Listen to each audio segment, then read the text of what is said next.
Bienvenue à Raw Material Companies, qui est un centre pour l'art, le savoir et la société, qui a été fondé en 2008 avec l'espace physique en 2011. C'est une initiative qui s'articule autour de la commissariat d'exposition, la résidence, la production du savoir, la documentation des théories artistiques et aussi la critique d'art. Donc, on est là avec Massamba Bey, qui sera en discussion avec Matt Pixel, dans le contexte du programme public Vox Artist. Donc, sans plus tarder, je vais passer le micro à Matt Pixel et Massamba Bey. Mais avant ça, je vais juste lire une petite introduction par rapport au parcours de Matt Pixel. Alors, Mojo Anta John est natif de Sika Baobab, a grandi entre Pékin, Guinaorai et plusieurs quartiers dans la Sika. À la fois peintre, illustrateur, graphiste, motion designer, réalisateur de films, entre autres, il commence par l'école coranique devant être suivi par la science théologique avant que la passion pour les arts remplisse son quotidien. Alors, Matt Pixel marque le début de son parcours artistique en dessinant sur les murs de la maison familiale, confirmant son talent et sa passion pour l'expression créative. À travers ses interactions avec des professionnels, il a développé une solide base dans les arts plastiques en ayant comme mentor Moussa Mbalo et d'autres disciplines traditionnelles enrichies par des influences de la littérature, de la culture pop et de l'art urbain. L'introduction à l'informatique en 2004 a encore élargi les horizons de ses efforts créatifs. En tant qu'artiste autodidacte, la créativité sert de pont pour connecter et unifier les communautés.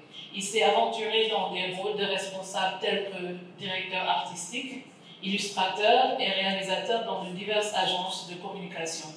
En 2019, il a franchi une étape importante pour se tourner vers le cinéma en mettant en place son propre studio de production, Pixel Squad.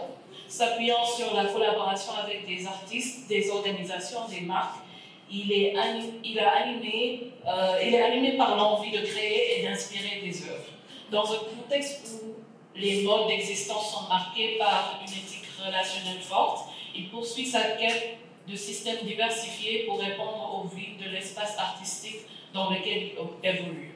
L'approche méthodologique de Matt Pixel s'articule autour d'une investigation approfondie des objets sensibles qui servent de point de départ à l'exploration des essences. Cette démarche induit une dialectique ascendante permettant ainsi de mettre en lumière les interrelations subtiles entre les différentes dimensions de l'existence.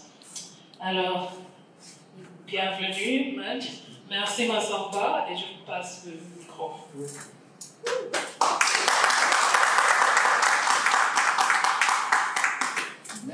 Merci beaucoup, Philippe, pour la présentation. Je vais dire bonjour à tout le monde. Merci pour la présentation de Vocatis, parce que c'est la première fois que je pense que tu participes à ce programme. Je m'appelle Massamba Bey, je suis entre autres critique d'art et commissaire d'expo. Je dis entre autres parce qu'en réalité, Matt Pixel, je l'ai rencontré dans un studio graphique, parce que c'est là mon autre métier d'expert conseil en communication stratégique. Après avoir passé un peu de temps aussi dans le domaine du journalisme. Un peu de temps, parce qu'il y a un moment où on me laissait aussi dans le bout, alors que je gérais plutôt des entreprises de presse et de com. Et quand on gère des entreprises de com, on est plus journaliste réellement, pour dire honnêtement les choses. Alors, le principe de Vox Artist, c'est donc un programme qui dure maintenant depuis un moment. Je pense qu'on doit d'ailleurs, à Raw Material, un texte de capitalisation, parce qu'il y a eu des interventions très intéressantes et très originales sur le plan des contenus, sur le plan des recherches, sur le plan des transdisciplinarités, des transversalités, etc., qu'on a développé autour de Vox Artist et qui serait intéressant de mettre sur papier pour que ça soit dans les couloirs de transmission. C'est important et ça va se faire aujourd'hui. Donc, Vox Artist, c'est quoi le concept? Le concept, c'est l'espace d'un moment, de s'extirper de la vie, de ses compétences, et d'essayer d'entrer dans l'univers d'un artiste. Quand on dit essayer, c'est vraiment un essai parce que justement, le propre de ce qui est donné dans le domaine des arts visuels, c'est de l'ordre de l'indicible. Je disais lors d'une conférence récente au Centre culturel italien que je me méfie toujours des artistes qui parlent trop bien de leur art. Ils peuvent dire ce qu'ils font, mais il y a toujours quelque chose qui est lacunaire dans le propos justement, parce que c'est de l'ordre du senti, du ressenti, etc.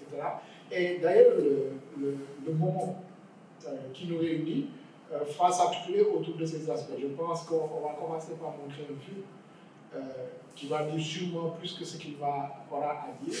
Mais c'est toujours intéressant d'entendre l'artiste dans ses convictions propres, ses lignes de création, mais de l'entendre aussi dans ses murmures et dans ce qu'il ne dit pas. Et justement, après, la parole vous sera donnée. Et l'idée, c'est en fait, voilà, le temps de ce votre artiste d'entrer dans son univers et puis d'essayer de comprendre et d'essayer de découvrir une part d'humanité, ce que les artistes ont foncièrement la capacité, extraordinaire capacité de faire surgir et de partager. Donc, avant de lui donner la parole, on va physiquement, avec la parole qu'on va entendre, on va voir ce qu'il nous donne à voir dans un premier temps.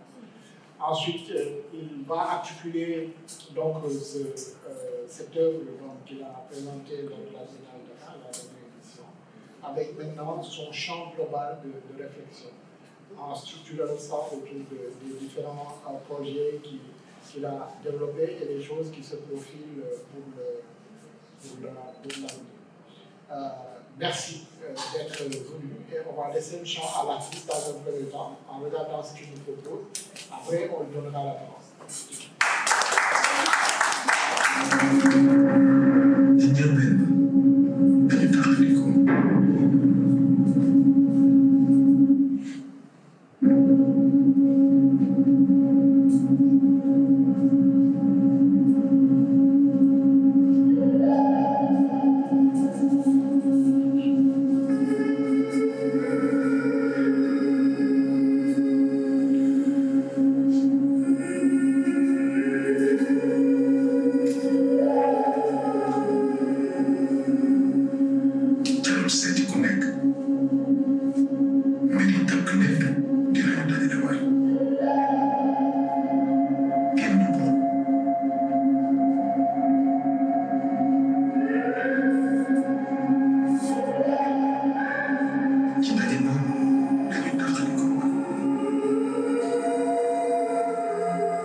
ngelaw li fomp ko tey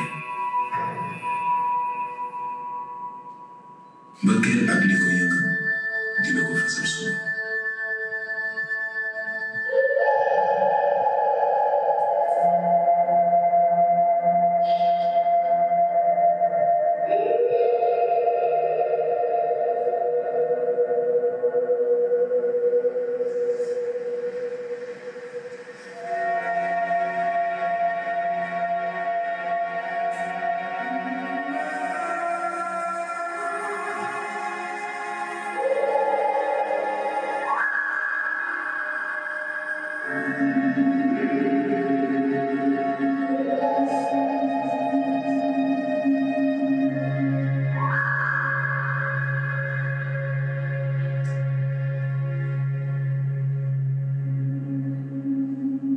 dinañu dajewaat ci yëngu-yëngu jamono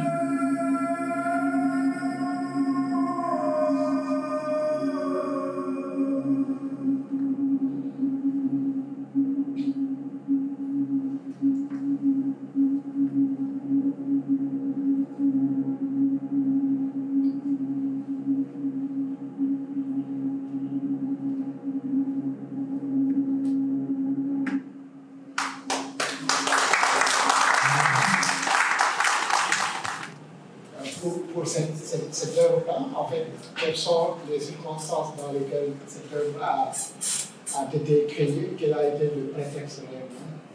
Il y a beaucoup d'éléments, peut-être que je ne vais pas orienter ton propos, mais je dirais après ce que j'ai vu. Et peut-être que ce que les autres ont vu aussi sera l'occasion de mon partage. Bonsoir, merci d'être venu à ce Vox Artis et j'espère que vous avez apprécié le film. Pour m'étendre sur le film s'inscrit dans une continuité qui est en lien avec mon parcours et les sujets et les recherches que j'entreprends. Le film met en scène, comme vous pouvez peut-être le deviner, Adam et Ève, qui sont des figures symboliques ici. Donc, ils sont lors de leurs premiers instants sur Terre. Donc, c'est un voyage pour moi de les représenter en ce moment-là, tout fraîchement arrivé sur Terre. Et aussi, j'ai pu utiliser un espace qui peut illustrer à ce temps-là une Terre qui vide, qui par le temps s'est rempli par plein de cultures, plein d'histoires.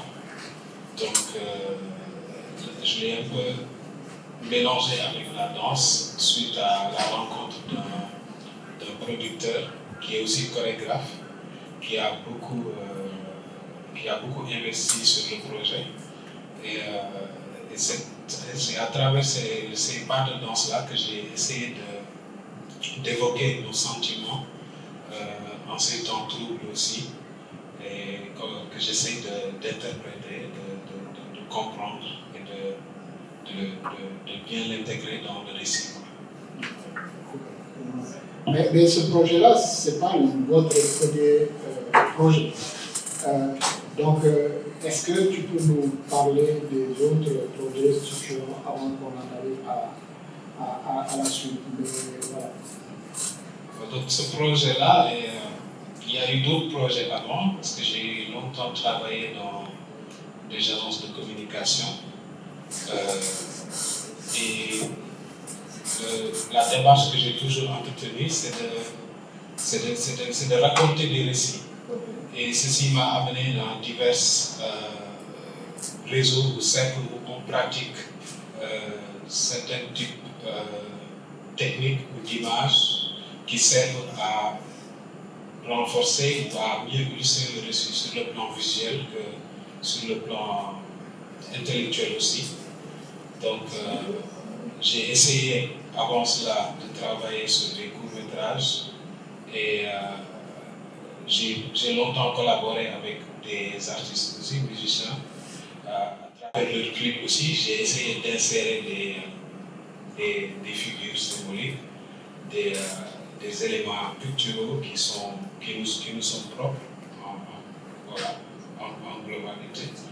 Et donc tout ceci s'inscrit dans cette continuité-là.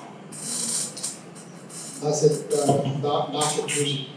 Mais en dehors de ce projet, il me semble qu'il y a également un autre projet que tu voulais nous présenter, qui est en cours donc, de réalisation, qui s'appelle Studio. Je pense que c'est également un élément supplémentaire pour donner des éléments de référence par rapport à ton travail. Oui. Ouais. Donc il y a un film en animation que j'essaie de développer. Et sur ce film-là, j'essaie de travailler sur des figures mythiques qui sont Mamkouloban, le Daour, Mandjare. Donc, avec une approche très fantastique aussi, parce que j'ai eu beaucoup d'influence de la part des récits, fiction, bande dessinée, de tout genre. Donc, c'est ça que j'essaie de mettre ensemble et de raconter certains récits. Et en fait, après, comment ça va évoluer?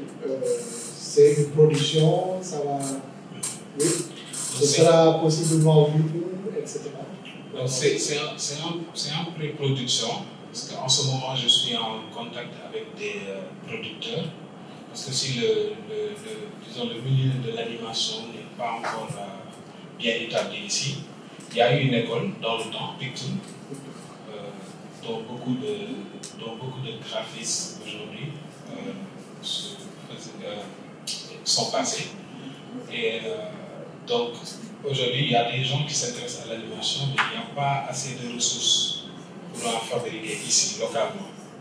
Donc, on essaie de trouver des partenaires de partout pour pouvoir investir sur le projet. Et aussi, il y a un autre aspect aussi intéressant qui est la partie recherche.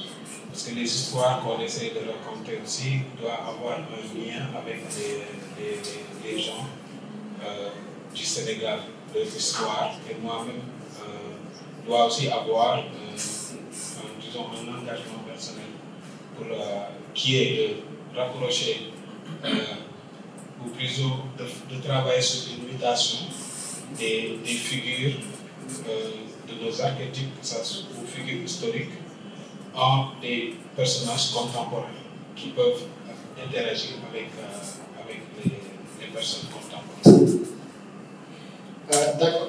Le premier qu'on a vu dans le mouvement et celui qui est en gestation, il y a toujours en fait une référence à l'histoire. Est-ce que donc tu peux nous dire un peu plus sur ces références historiques, mais l'histoire comme narration, mais l'histoire également comme possibilité d'inspiration, mais l'histoire comme également socle projectif. Parce qu'en réalité, ce que tu proposes, c'est ton interprétation de l'histoire, mais également les possibilités d'informer le présent et de le projeter grâce à l'histoire. Effectivement, parce que en fait, cette histoire j'ai toujours été intéressé par des histoires, que ce soit religieuses ou des histoires populaires, etc. Donc quand j'étais au Dara, quand je lisais le Coran, en fait, moi je visualisais souvent ce qu'on avait écrit. Donc l'aspect, il y avait une démarche de l'interpréter de manière personnelle, avec respect bien sûr et amour, quoi. Et en visualisant ces images-là, ces récits-là, je me suis dit, comment moi, la manière dont ça me parle, pourrait aussi parler à plusieurs personnes. Parce que quand certains outils sont un peu restreints dans un cercle, et le message peut ne pas sortir de là-bas. Donc ça m'a toujours intéressé. Donc je pars de là pour pouvoir illustrer les images d'une manière à ce que ça parle au plus grand nombre possible. Oui, mais en fait, ton positionnement par rapport à l'histoire, à ces histoires, peut-être que c'est symptomatique aussi de quelque chose de beaucoup plus générique. C'est peut-être qu'on n'a pas assez d'éléments visuels qui nous sont propres. Parce que quand tu parles de Pictoon qui a fait long feu, ben, ça a donné quelque chose, parce que c'est une expérience qui a finalement échoué. Mais énormément de graphistes qui ont été employés à Pictoon après ont essaimé dans les structures de com, etc. Et jusqu'à présent, je pense qu'ils ont inspiré d'autres. Parce que je pense que ce sont ces gens-là qui t'ont également pour partie insufflé des choses sur le plan narratif visuel. Mais je dis, le fait d'investir dans ce domaine précis, peut-être que c'est un appel par rapport à des images qu'on attend et qu'on n'a pas encore. Effectivement. Parce que, comme je l'ai dit tout à l'heure, il y a une forte demande de récits, que ce soit dans le cinéma de manière générale, peu importe le format, que ce soit l'animation et tout. Parce qu'on peut dire que des fois, les livres d'histoire ne suffisent pas. Il faut souvent des éléments picturaux. Aujourd'hui, on est bombardé d'images, les images nous viennent de partout. Des fois même, à travers lesquelles s'insèrent des fois des idées ou certaines idées qu'on ne souhaite pas peut-être qu'ils touchent, ou porteurs même d'idéologie peut-être qui ne va pas dans le sens de la politique culturelle qu'on veut mener. Donc c'est pour cela qu'il faut... il y a aussi une dimension universelle, bien sûr, parce que il y a beaucoup d'images qui viennent de partout, mais aussi qui portent des valeurs qu'on partage aussi également. Donc ceci m'a amené à revisiter un peu la notion d'archétype, de voir quel pourcentage on prend en compte cette notion-là dans nos récits, et surtout les récits populaires aujourd'hui qui sont très accessibles via les réseaux sociaux. Quelle est la place de ces archétypes-là qui nous ressemblent un peu plus? J'avoue que ce travail-là a été fait au départ dans le système éducatif au Sénégal.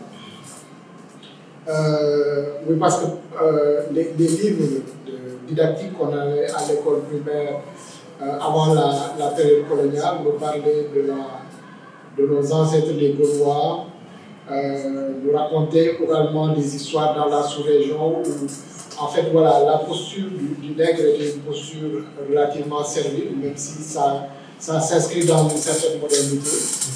Et la France était présentée comme le plus beau pays du monde et le pays le plus avancé, ce qui était peut-être vrai, oui, mais qui pouvait être peut-être relativisé aussi par énormément de choses. Et quand on a le dispositif éducationnel après 1960 a été mis en place, on a essayé déjà, mais difficilement, de mettre en place une histoire partagée. Pourquoi je dis histoire partagée? Parce que cette histoire-là était dans un premier temps focalisée dans le périmètre Wolof ou Wolofophone. Et donc on a oublié un peu les héros anticoloniaux de la résistance du Sud. Et donc en fait les pédagogues ont progressivement poussé, même sur le plan syndical, pour qu'on ait des outils pédagogiques actualisés, etc. Mais malgré tout, je pense que sur le plan de l'iconographie, aussi bien historique, mais également sur les références visuelles sur le plan narratif, il y a à faire. Et moi, d'ailleurs, j'ai fait le constat assez que j'ai trouvé dommage qu'on n'ait pas autant, pas d'illustrateurs, parce que je trouve que, en fait, on les a vite classés sous le label des illustrations, alors que ce n'est pas des illustrateurs. Il faut un travail d'auteur. Il faut un travail d'auteur parce que, oui, je veux dire, peindre une figure héroïque comme celle de la Diop, je dis comme celle de la Diop, parce que son héroïsme peut être aussi sujet à caution. C'est pas un héros linéaire, mais le propre de l'histoire, c'est pas d'avoir des gens qui soient de grâce ou bien de verbe, mais c'est de pouvoir faire une construction autour d'un personnage de référence parce que sur le plan symbolique, il incarne des symboliques suffisamment fortes pour qu'on en fasse un héros. C'est des humains avec énormément de failles dans le dispositif. Mais en réalité, ce n'est pas ça qui est important. Si on prend l'histoire globalement, ça fonctionne suivant ce registre-là, suivant le registre d'une écriture. Et l'écriture est toujours décalée par rapport au factuel, et c'est toujours donc en fonction d'un certain nombre d'orientations idéologiques, etc. Mais ceci pour revenir à quoi? Pour revenir au fait que je pense qu'il n'y a pas assez d'images pour raconter notre histoire, à part ce que Alpha Wali Diallo a fait, et quelques illustrateurs d'ailleurs qui sont restés complètement anonymes, alors qu'ils auraient pu peut-être être mis en valeur. Mais en fait, il n'y a pas d'histoire qui raconte également notre quotidien, notre manière de voir le monde actuellement.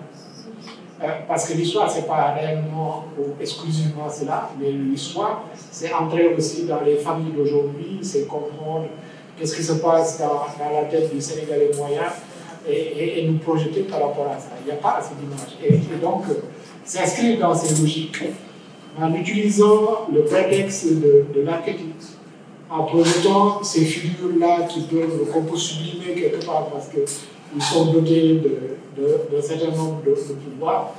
Mais ce travail-là me semble intéressant. C'est d'autant plus intéressant qu'on ne l'a pas assez dit d'ailleurs dans sa présentation, c'est que lui, il n'est pas issu du système d'éducation classique. Il a commencé par l'école coranique, avec donc un système de pédagogie qui est très précis, avec une accumulation d'un certain nombre de savoirs, et c'est pas lui-même en fait qui s'est inscrit dans un autre registre, parce qu'il avait besoin de s'exprimer autrement. Je dis tout ça parce que c'est pas un homme qui parle, c'est plutôt un homme qui montre, et ce qu'il dit, c'est plutôt en ces termes-là. C'est en quoi, en fait, sur le plan de l'iconographie, on peut s'approprier notre histoire, on peut s'approprier nos histoires. Et l'histoire, ce n'est pas seulement donc, ce qui relève du passé exclusif, mais c'est ce qui relève aussi de notre contemporanéité.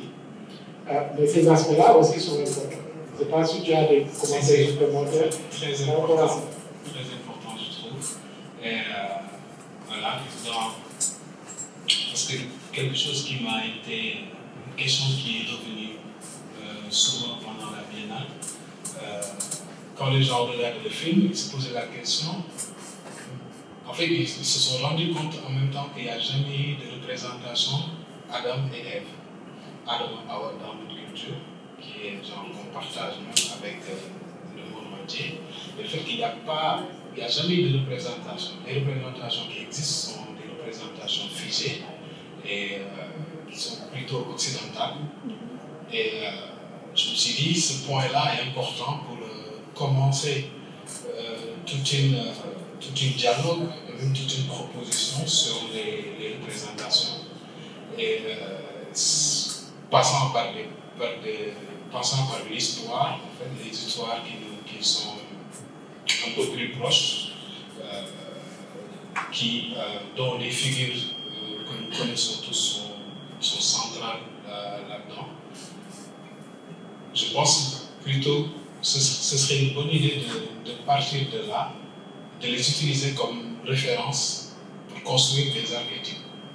Parce que les archétypes, de manière générale, construisent des récits, ils nous permettent d'avoir des modèles de personnages qui vivent des situations à travers lesquelles on peut construire une relation d'empathie, aussi, qui perdure aussi dans le temps. Donc, c'est ça qui anime les recherches. Donc, pour faire un rappel de ce que c'est les archétypes en général dans les récits, il y a le Djambar. Le Djambar, c'est le héros qui est central dans l'histoire. C'est celui qu'on va suivre. Après, il y a le Badjanogor. Le Badjanogor, on peut dire ici, c'est le sage. C'est-à-dire, quand les gens sont troublés, c'est elle qui donne les conseils, les voies à suivre. Il y a le Sai-Sai.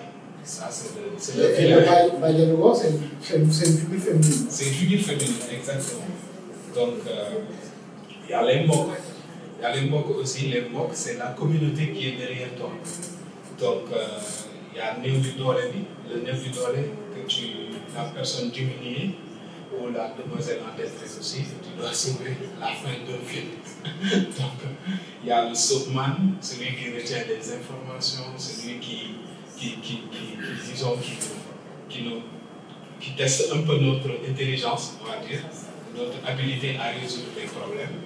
Il y a le Serimbi, le magicien aussi, et il y a Pichimi. Pichimi, c'est le voyageur.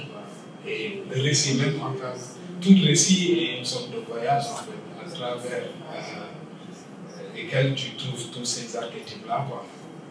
Donc, pourquoi c'est important de construire des archétypes? Parce que les valeurs, on a des valeurs qu'on essaie de construire, de solidifier et de transmettre.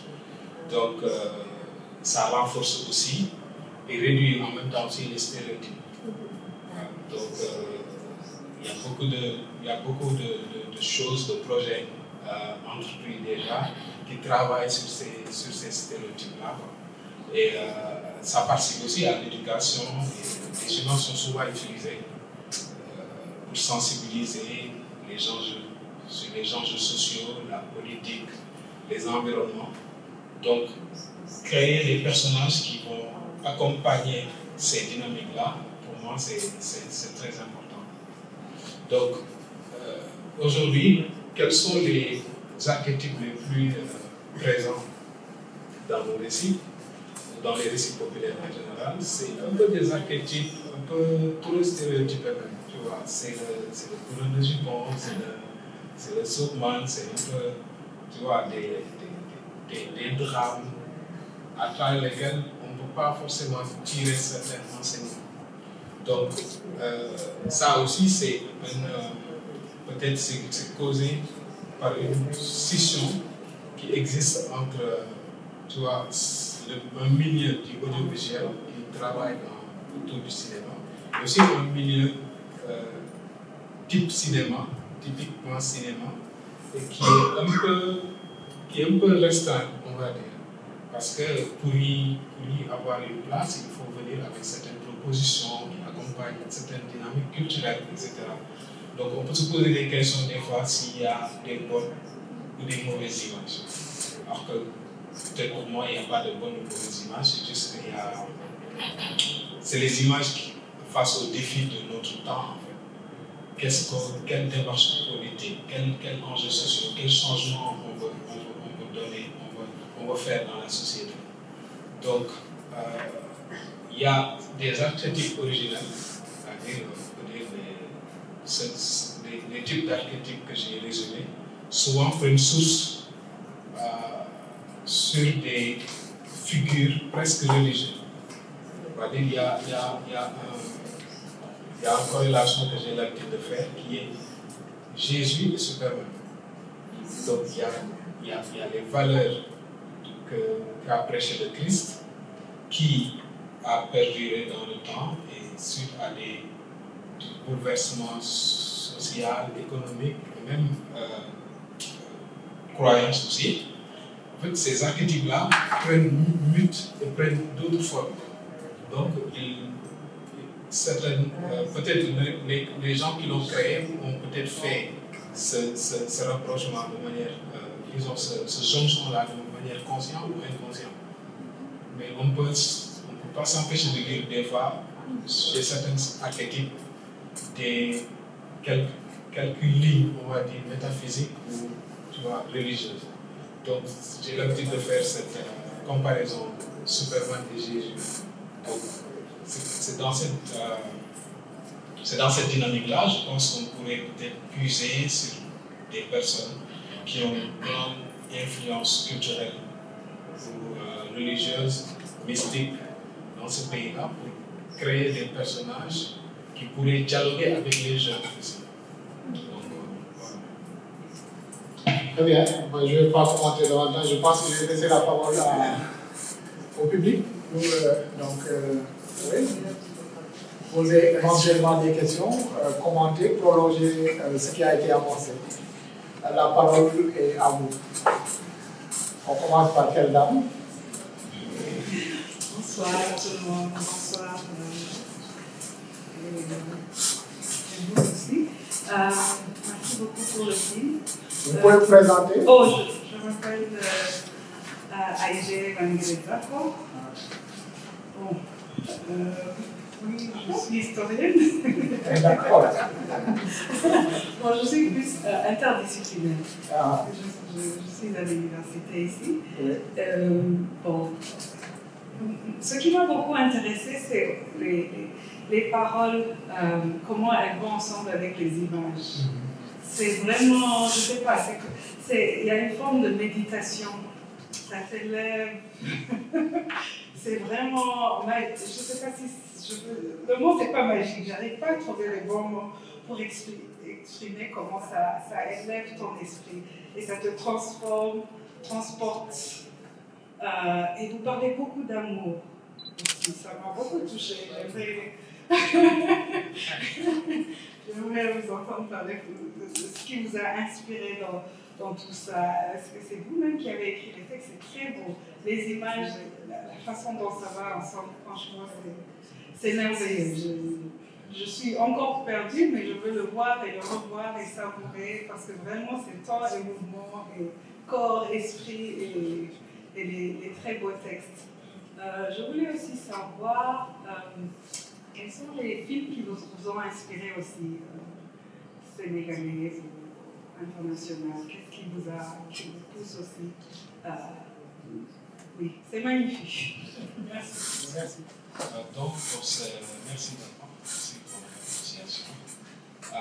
Le film, je l'ai écrit après beaucoup de bouleversements qui se sont passés dans ma vie. Étant jeune dans un pays où on essaye quand même de s'en sortir, qui était le Côte d'Ivoire d'abord. Et ces bouleversements-là ont ramené naturellement ces mots-là chez moi. Et en dialoguant avec un ami qui est à l'aise avec les mots, on transcrivait tout ce qui nous passait, tout ce qui nous traversait en ce moment-là. Parce que moi, l'écriture, j'essaie de m'améliorer de jour en jour. Et donc, j'ai trouvé que ce qui me traversait en ce moment-là est très abstrait, ou très abstrait même à décrire avec des mots simples. Donc, pour moi, les transposer avec plusieurs éléments m'aiderait peut-être à comprendre, à mieux vivre ces bouleversements-là. Donc, ça a commencé avec cette poésie, la danse qui arrive, et aussi les mises en scène, etc. Donc, pour les films qui m'ont inspiré, il y en a beaucoup. Donc, j'ai grandi en lisant des comic books qui se trouvaient très difficilement. En ce moment, les comic books, Batman, Superman, Spider-Man, Tex. Je lisais aussi les BD de mon oncle, Tex, Kit Carson, etc. Donc, là, je me suis intéressé à la création de récits. Et en grandissant, j'ai regardé beaucoup de genres aussi. Mais un des films qui m'a plus marqué, c'est Natural Animals. Et Seven de David Fincher aussi. Donc ça, et également Tableau Ferraille de Moussa Senapson. Ça, c'est un film que je regarde plusieurs fois. Très bien. Oui, est-ce qu'il y a d'autres questions? Merci. Moi, c'est Camille, je suis designer à Dakar depuis. Merci. Dans une agence de design et de recherche. Ça m'a fait très plaisir d'entendre parler de ça. Ça m'a fait plaisir d'entendre parler de recherche et de la démarche derrière. Ma question, c'était quand Matt vous parliez de l'inspiration religieuse, la référence était à Daniel, et ça c'est lié au Coran. Est-ce qu'il y a des archétypes qui viendraient de culture traditionnelle avant les religions du livre? Et dans la liste des archétypes que vous vous avez mentionné. Je pense qu'il y en a, mais je me demandais si c'était quelque chose qui t'inspirait aussi ou s'il y a une réflexion dans ce sens. Merci. Oui, c'est pour ça qu'à un moment donné, en tant qu'artiste, on doit se rapprocher des historiens ou des anthropologues de manière générale, parce qu'il y a beaucoup d'éléments qui nous manquent aussi, comme une partie de notre histoire qui est amputée, donc on redécouvre d'une certaine manière. Donc, bien sûr, dans les archétypes que j'ai créés, il y a beaucoup qui... j'ai utilisé des figures religieuses mais qui sont symboliques. Moi, je ne suis pas forcément religieux. Je préfère tirer l'essence et les symboles que certains textes me renvoient et qui ont un impact, qui pourraient avoir un impact direct sur ma vie et sur la vie des gens de manière générale. Donc, oui, il y a des personnages qui m'intéressent, comme le Daoud, comme Amkumbaba, comme aussi qu'est-ce que incarne aussi le Baye Fall. Est-ce qu'il est censé incarner un marginal comme ça, ou c'est quelqu'un qui doit faire passer des messages plus profonds? Donc c'est ça qui m'intéresse. Je pioche par-ci, par-là, je fais avec des recherches. D'ailleurs, ma venue à l'eau, c'est dans cette dynamique aussi, quoi. C'est de regarder ce que je peux trouver dans les bibliothèques, parler avec des personnes comme Massamba, interroger des gens de la communauté. Et tout ça va enrichir les récits.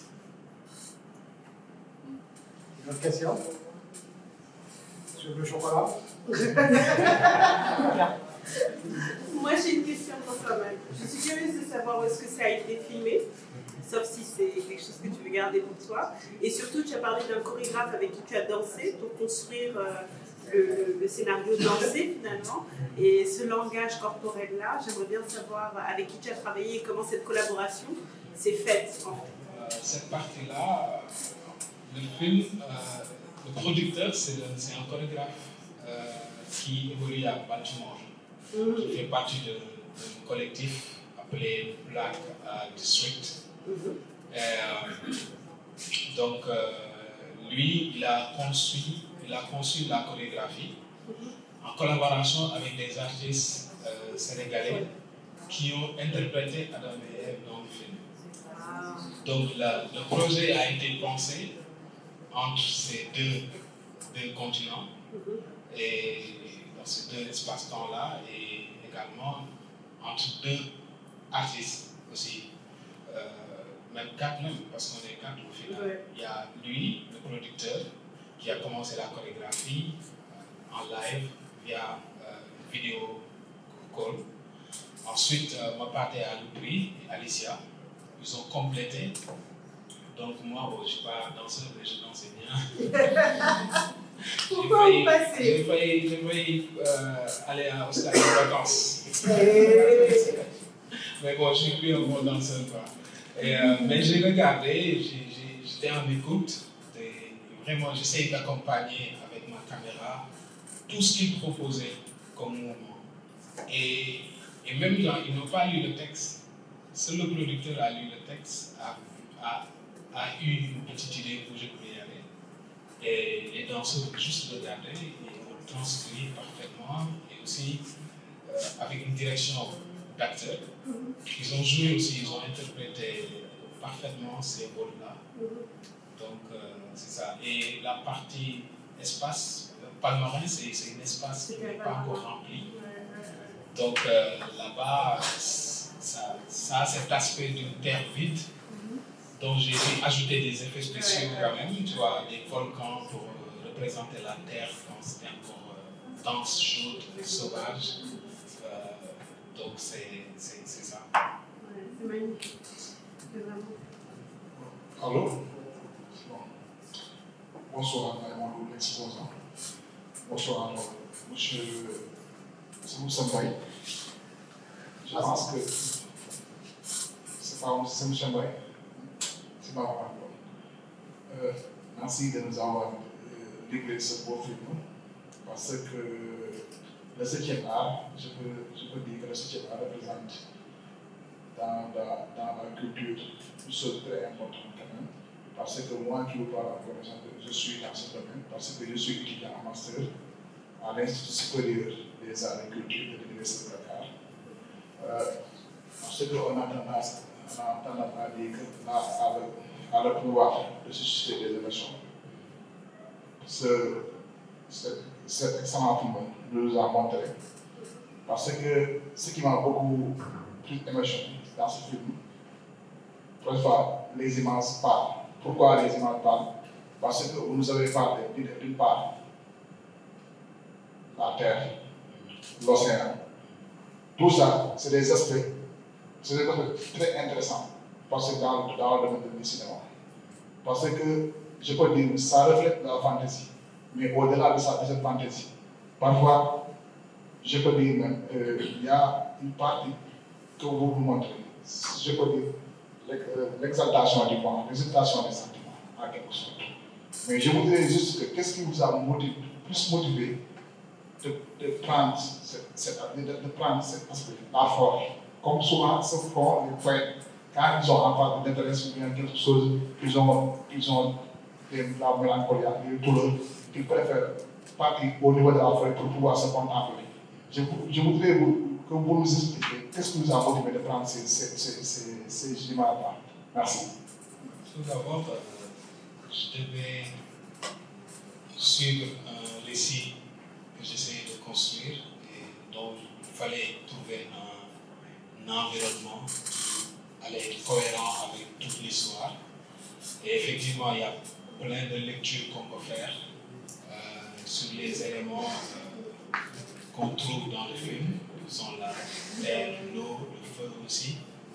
Donc, ce voyage-là vers nos origines, en fait, nous réactualise le lien qu'on a avec les éléments. Parce qu'aujourd'hui, évoluons dans une société où on est entouré d'immeubles, de choses très brutales, on va dire. En fait, je crois qu'il peut être très rafraîchissant, au-delà de ce qui m'a poussé à créer ce récit, rafraîchissant, d'avoir des histoires qui se déroulent dans d'autres espaces, même espace-temps, parce que l'histoire est lointaine, mais aussi la forêt aussi, c'est un espace qui ouvre à plusieurs possibilités aussi.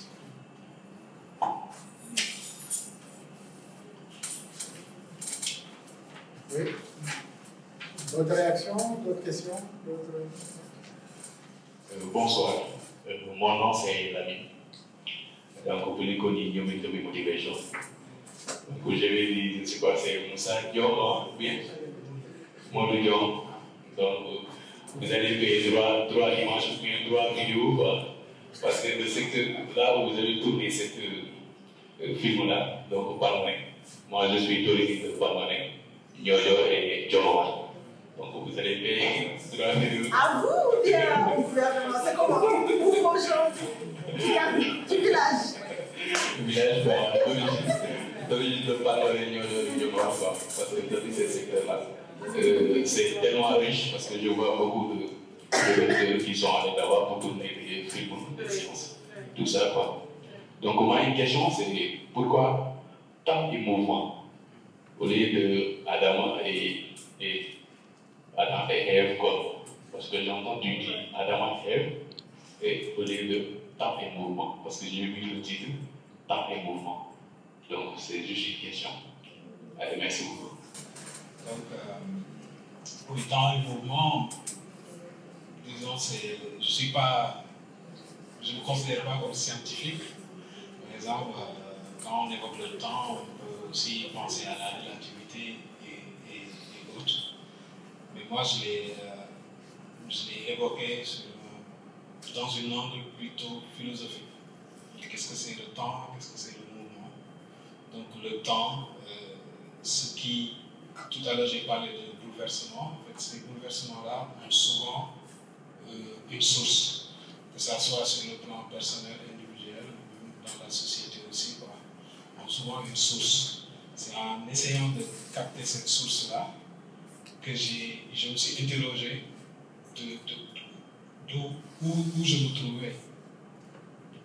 Est-ce que je suis toujours là, présent, actuel, ou je continue d'aller un peu plus loin à travers le temps? Est-ce que je fais ce voyage-là dans le temps? Donc, de façon métaphorique, on va dire. Mouvement, oui, parce que plus on avance dans la vie, on est obligé à être en mouvement perpétuel. Donc, ce mouvement-là crée des frictions, crée des transformations. Donc, c'est ça que je voulais combiner pour en sortir quelque chose qui pourrait peut-être illustrer mes émotions. D'accord. Oui. On va continuer avec le mouvement, après on va évoquer le temps. Parce qu'en réalité, il dit quelque chose d'assez intéressant et un gros problème en phénoménologie. Phénoménologie. Oui, c'est ça. Parce que justement, qu'est-ce qui existe? Est-ce que c'est ce qu'on a comme image qu'on a gardée? Qu'est-ce qui existe? Ce sont nos projections ou l'instant. Mais on ne peut qualifier que l'instant en réalité. Mais sitôt qu'on s'intéresse, on s'ancre sur l'instant, en fait, le moment où on est en jonction avec le moment instant devient tellement complexe qu'on en perd le sens du temps et du mouvement. Et se poser ces questions-là, essayer de les rendre de cette manière-là, je pense que c'est pas mieux. Ce qu'il a dit d'autres également sur les 4 éléments, en fait, c'est les premières choses moi, qui me sont venues quand j'ai regardé le film. Les 4 éléments, comment c'est rendu. Et comment c'est rendu de cette manière-là. Parce que, justement, il n'est pas dans un système narratif classique, linéaire, etc. Il est vraiment dans un mood tout à fait personnel. Et c'est en cela que son travail est intéressant, parce que justement, il ne suit pas les registres filmiques classiques, mais il est juste dans une projection très précise qui renvoie à l'onirique, qui renvoie à des choses qui sont très deep, qui sont très profondes, mais tout en rendant tout ça également très accessible. Et c'est un peu ce jeu de balancier entre ce qui est réel, parce que ces images sont bien vraies, mais ces images sont tout à fait irréelles. Mais on s'en rend compte à la fin, parce que justement les 2 personnages se rencontrent, et en réalité ces personnages ne se rencontrent pas. Et donc cette question autour des possibilités de vivre en commun, mais également cette unicité perdue. Et d'ailleurs, son film pose des questions qui ne sont pas résolues. Est-ce qu'il y aura un jour cette conjonction-là, première, etc. Mais tout ça traverse ces interrogations. Je pense qu'il nous met très à l'aise avec cette mise à disposition filmique, mais il pose des questions aussi qui nous mettent très mal à l'aise sur notre condition, sur notre rapport à la réalité, sur notre rapport au temps, mais surtout sur notre rapport à quelque chose qu'il n'évoque pas, c'est la notion d'instant. Parce qu'en réalité, sur le plan de la phénoménologie des choses, il n'y a que l'instant qui existe, parce qu'on ne peut être comptable que de l'instant. Bon, je ne sais pas s'il y a des gens qui ont fait l'expérience de tomber en syncope, ou bien même de... Parce que dormir, c'est assez commun. Mais tomber en syncope, c'est quand c'est provoqué, ou quand c'est pas provoqué. Parce qu'il y a des gens qui s'autoconditionnent pour tomber en syncope. C'est-à-dire quand la réalité n'est pas très tenable, on dit ouh, et puis on passe. Et ce sont ces gens-là qui sont les plus heureux d'ailleurs, parce que pendant que les autres souffrent, eux, ils ont déconnecté l'affaire, le temps d'un moment, et puis après, quand ils se reconnectent, bon, ils sont bien. Et tout ça nous indique à nous poser des questions sur ces questions-là. Et je pense qu'il les pose également à sa manière, et avec beaucoup de poésie, en mettant un peu les formes, etc. Oui, est-ce qu'il y a d'autres questions? Parce que j'ai d'autres. Moi, j'ai juste, pour revenir au jeune homme, je te taquinais tout à l'heure, mais la question que tu poses est très pertinente, parce que dans beaucoup de pays du monde, les zones où les gens filment sont des zones qui sont régulées et c'est organisé et structuré, et je pense que la direction de la cinématographie fait ce travail-là. Donc je ne sais pas si vous avez demandé une autorisation, mais en tout cas, c'est structuré, donc les droits, ils les ont payés, je vous taquine. Mais moi, j'ai une question pour toi, Matt, qui est liée au fait que quand on regardait ton portfolio et tout ça, il y a énormément de choses qui sont liées à l'animation. Donc quand tu parles de ce qui a nourri ton imaginaire, des BD, des mangas, des comics, etc., on le voit à travers celui-ci. Donc j'imagine que c'est ce qu'on va voir certainement après. Et ce qui est intéressant pour moi, c'est de voir comment tu passes de cet espace-là, qui est celui de l'animation, à l'espace du film. Et j'aimerais savoir, est-ce que c'est quelque chose qui est venu lié à cette invitation à participer à la Biennale de Dakar, ou est-ce que c'est quelque chose qui est venu avant? Et est-ce que c'est vers ça que tu veux continuer? Est-ce que c'est dans cette direction-là que s'oriente ta pratique aujourd'hui? Merci. Oui, pour cela, il y a eu beaucoup de mouvements dans mon parcours, mais j'ai été plus en contact plutôt avec ces éléments-là, animation, BD, qui alors la nature. C'est quand elle reprend ses droits, que personne ne panique. Ouais. Okay. Donc, oui, ces influences-là, je l'ai eu plus tôt, et où je trouvais plein de récits presque sur le monde. Et c'est juste le médium qui changeait. Donc,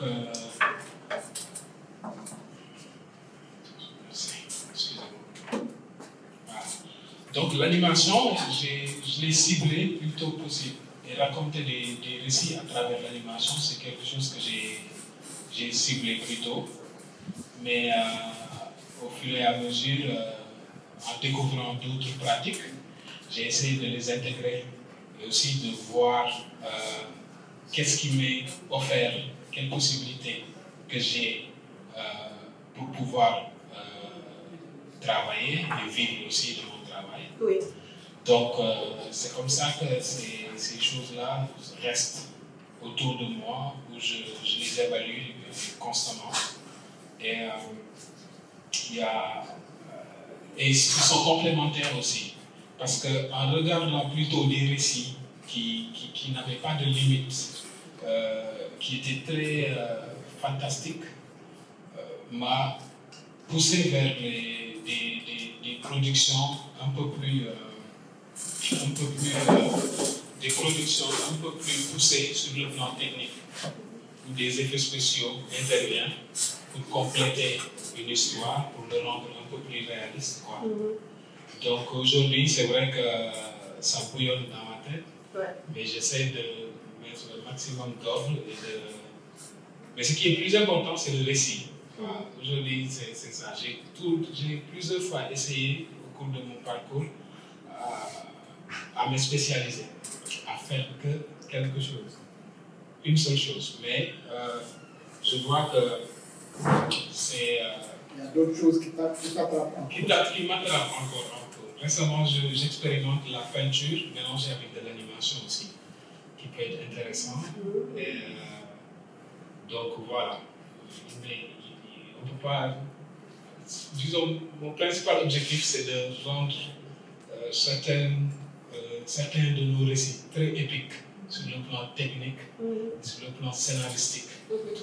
Et ce qui est bien aussi, c'est qu'en passant par ces domaines-là, une fois que tu as réuni une équipe, tu pourras communiquer facilement avec eux.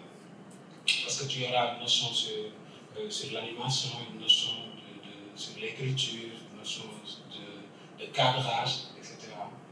Donc c'est ça.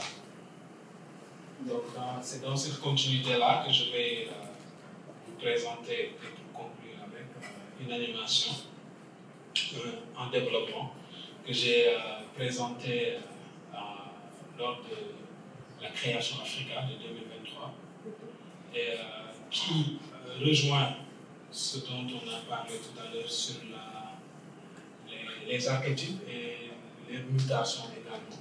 Voilà. Donc, je vous présente Soumbédioune.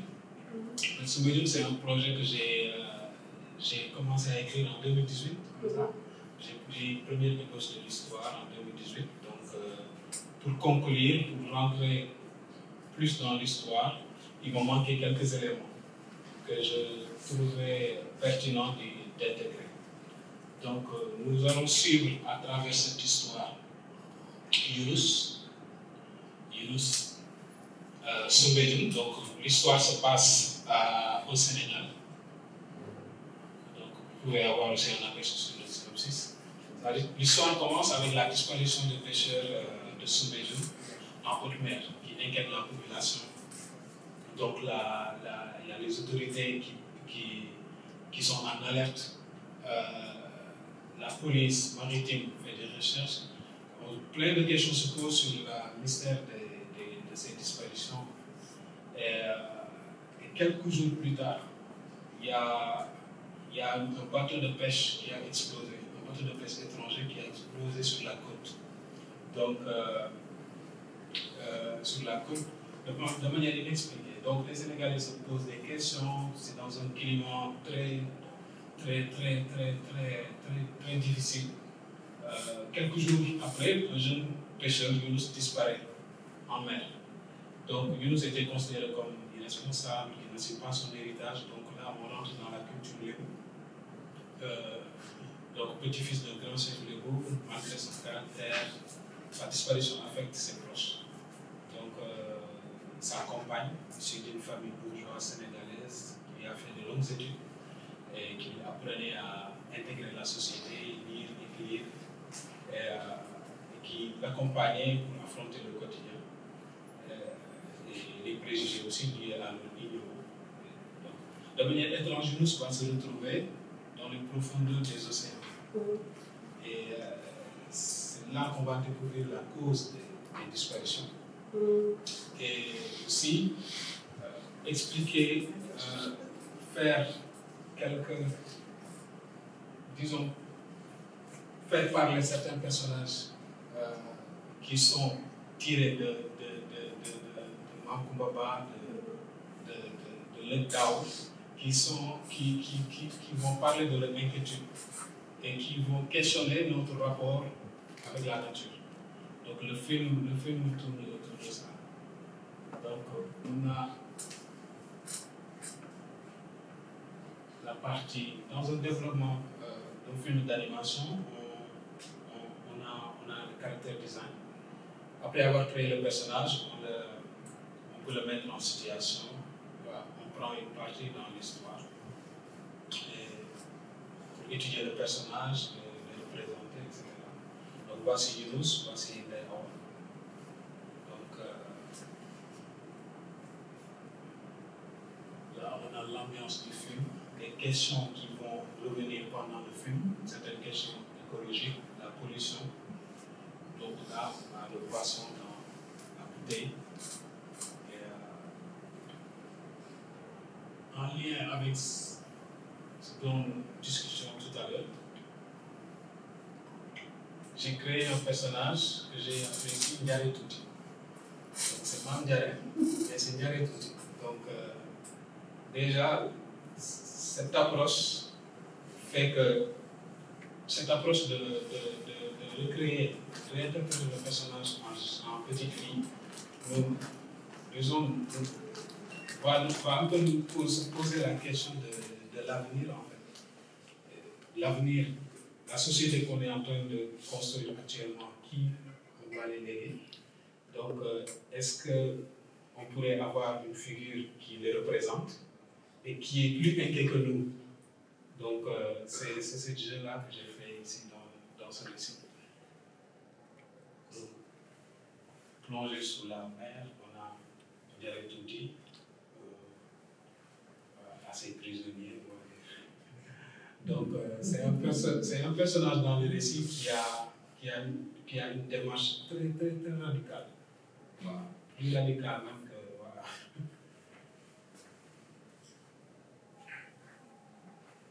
Donc là aussi, on est toujours dans le film.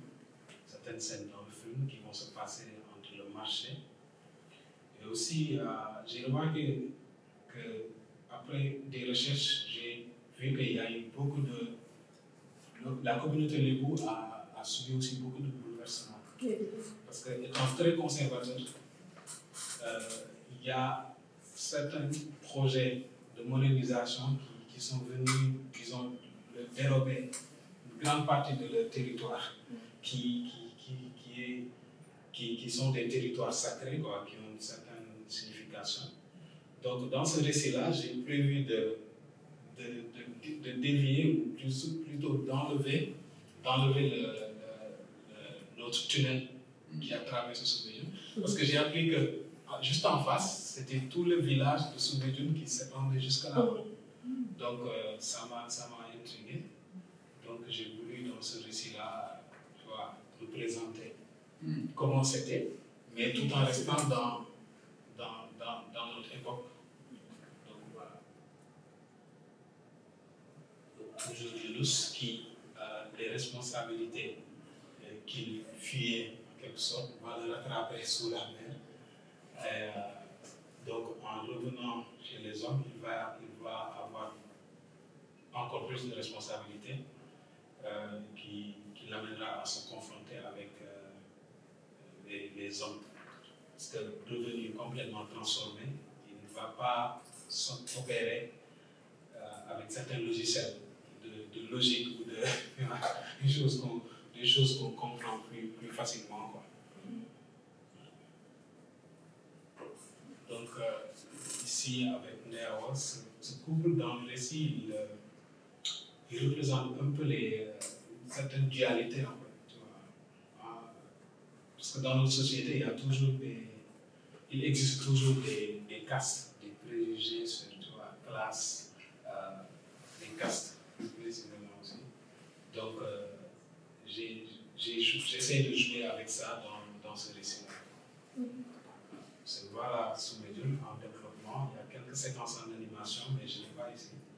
Mais voilà, ça avance petit à petit et je discute avec des producteurs. Et également, ça ne sort pas dans le cadre culturel aussi, des programmes qu'on essaie d'établir. Donc, en faisant des recherches dans un établissement comme RAW et aussi en lien avec des historiens. Donc, je voudrais accumuler davantage d'éléments afin de rendre le récit plus dense, plus intéressant aussi. Très bien.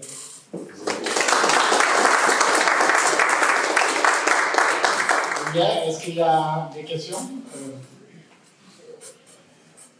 par rapport à la thématique et par rapport à la démarche? Parce que l'idée, c'était de montrer un peu la démarche et comment en fait, tout ça se met en place avec une ligne de conduite qui est très sûre, mais une ligne aussi dans le doute parce que ça prend de l'étoffe progressivement dans une sorte de work in progress pour rendre en fait l'histoire pas plus crédible, mais pour rendre l'histoire beaucoup plus étoffée et plus en tiroir. Des questions? Oui? D'accord, il n'y a pas de questions supplémentaires, parce qu'en fait, voilà, cette séquence devait conclure un peu son propos. Il a commencé par parler par l'image, il finit aussi son propos par l'image. Mais je voudrais pointer un certain nombre d'éléments qui a un lien avec sa trajectoire personnelle, parce que justement, il a fait l'école coranique, passionné par l'image, il s'est auto-instruit littéralement et est entré dans les cabinets de com, etc. Mais le destin de beaucoup de cabinets de com a été d'être appelé dans la production audiovisuelle de séries télévisées, etc. Ils reprennent quelques poncifs de la société sénégalaise sous un angle très accrocheur, où en fait, finalement, on ne sait pas qu'est-ce qui est véhiculé, et plus c'est trash, plus c'est voilà, plus on met en situation des choses, c'est accrocheur, mieux c'est parce que voilà, ça marche aussi au ranking. ça marche au nombre de personnes qui suivent, etc. Lui, sa démarche est un peu différente. Et peut-être qu'il faut retenir ça, c'est un peu cette question sur les valeurs. C'est-à-dire que qu'est-ce qu'on est en droit de savoir, qu'est-ce qu'on est en droit de transmettre et où est-ce qu'on va aller justement avec ça. Et je pense que aussi bien temps et mouvement dans ce milieu, mais ce qui structure son propos, c'est un peu ce discours-là sur les valeurs cardinales, les valeurs théologales, cette aussi possibilité de s'inventer autrement, en dehors même des références, parce que lorsqu'il parle du récit de Adam et Ève, c'est un récit prétexte sur en fait le monde et les possibilités d'être juste en commun, parce qu'il dit qu'en fait il n'y a pas d'a priori vraiment religieux, mais c'est en fait le fait de dépasser ces contextes-là qu'on retrouve. Et donc, je pense que dans son travail, il y a une logique de déconstruction d'un certain nombre de pratiques et d'un certain nombre de références sur le plan narratif qui est tout à fait intéressant et complètement décalé par rapport à ce qui se fait le plus facilement et qu'il aurait pu faire facilement parce que c'est également quelque part un enfant de la publicité. Moi, je l'ai rencontré dans une unité de production publicitaire, etc. Et je pense que peut-être que c'est un élément important aussi qu'il faudrait retenir. Un environnement complexe, multipolaire, parce que justement, sur le plan de son éducation, sur le plan des approches, etc., il transmet ce qu'il a vu, mais il y a, en dehors de ça, il transmet aussi ce qu'il sait, parce qu'il a fait ses humanités, même si ce n'est pas en français. Et on retiendra aussi un peu cette volonté de guérir le monde, même si ça peut sembler utopique. Parce qu'en fait, il s'interroge sur ces éléments, sur notre rapport au temps, notre rapport à l'autre, et sur quelle valeur on doit être l'incarnation et qu'est-ce qu'il faut professer. J'espère que le temps de cette rencontre, vous êtes bien entré dans son environnement. Mais un environnement artistique, c'est toujours une amorce de quelque chose. On ne sait pas vraiment qu'est-ce qui se passe chez eux. D'accord? Mais on retiendra ce qu'il a dit. Merci encore une fois. Ah oui, il y a... Oui, désolé, je voulais juste ajouter. Il y a aussi cet élément de spiritualité, de cette connexion avec l'environnement qu'on a perdu dans la ville. Ouais. Et nous, il nous ramène à ça, à cette connexion, comment on est déconnecté. Et c'est pour cela que tu nous transportes, même dans ces images-là que tu viens de nous présenter. Parce que dans le passé, et probablement ça existe toujours, il y avait il y a certains qui appellent ça les religions africaines, mais il y a cette connectivité qu'on avait toujours avec l'environnement et qu'on protégeait. Et maintenant, on est passé à autre chose avec la modernité, on a perdu cette connexion et c'est ça les valeurs qui nous apportent et qui... Oui, je veux pas. Merci beaucoup. La prochaine fois, on va vous inviter pour que vous animiez le local. Mais c'est tout à fait ça, parce que quand tu parles de valeurs, ce n'est pas juste à l'échelle interpersonnelle ou à l'échelle humaine. C'est également notre lien à la nature qui revient en fait de manière presque comme un mantra, mais qui revient également même sur l'histoire de Yunus. Yunus nous renvoie à une figure, parce qu'en fait, il parle de Jésus, mais ces figures sont plutôt, voilà, en hétéro-testamentaire, voilà, dans les textes islamiques. Yunus, c'est l'homme de la mer.